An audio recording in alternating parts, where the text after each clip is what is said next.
જી અમિતભાઈ, આજે ગુજરાત સરકારમાં નવા મંત્રીમંડળમાં શપથવિધિ યોજાઈ, શું કહેશો?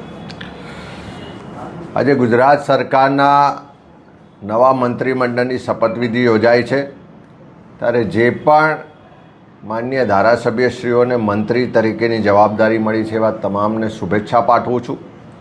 પણ ગુજરાતની પ્રજા જાણવા માગે છે કે અધવચ્ચે 2.5 વર્ષે મંત્રીમંડળમાં ફેરફાર કરવાની જરૂરિયાત કેમ ઊભી થઈ?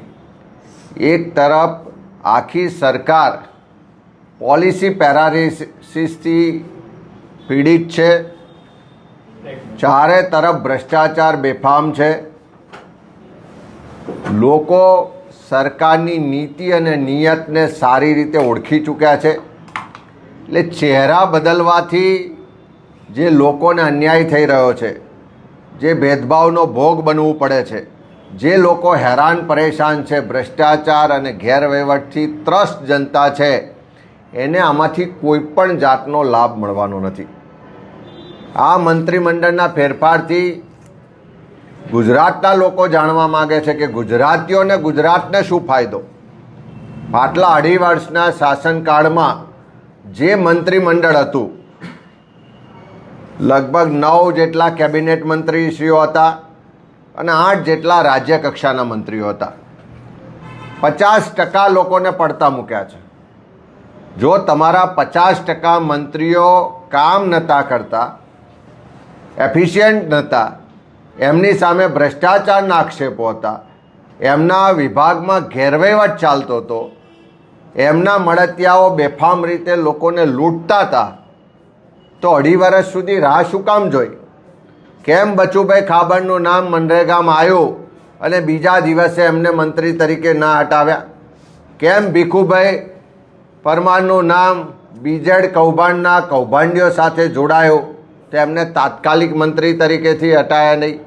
કેમ મુકેશભાઈ પટેલના પરિવારના લોકો હથિયારના લાયસન્સોના કૌભાંડમાં સંડોવાયેલા હતા?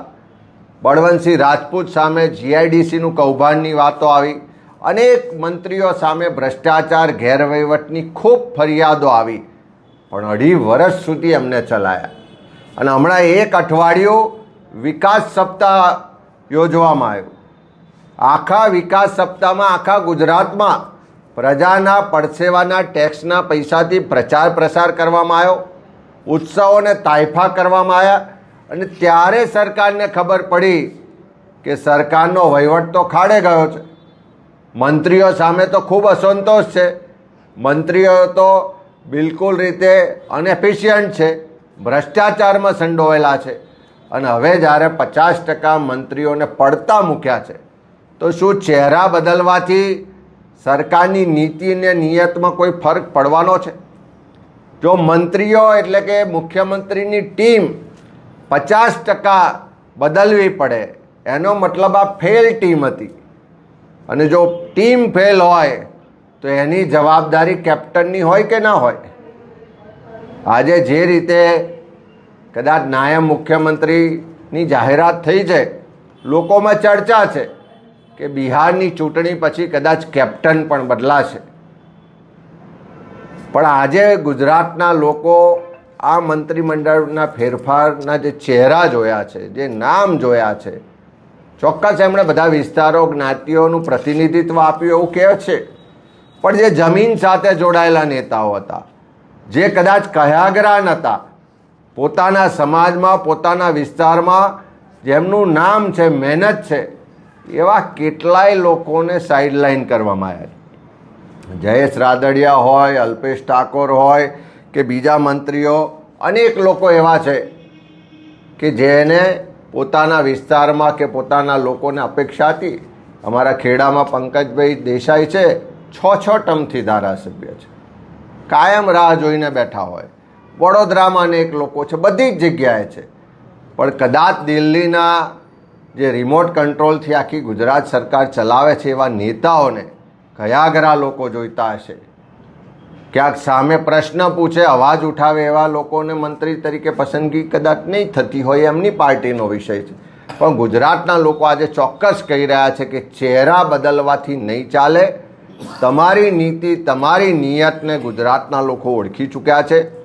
તમારા શાસનમાં જે ભ્રષ્ટાચાર ચાલે છે, ગેરવહીવટ ચાલે છે, જે ભાજપના મળતિયાઓ લૂંટ ચલાવે છે, એને રોકવામાં સરકાર નિષ્ફળ રહી છે. આવનારા સમયમાં અપેક્ષા રાખીએ કે સરકારે જે એમની મનસા સાથે આ ફેરફાર કર્યો હશે એમાં બહાર આવે.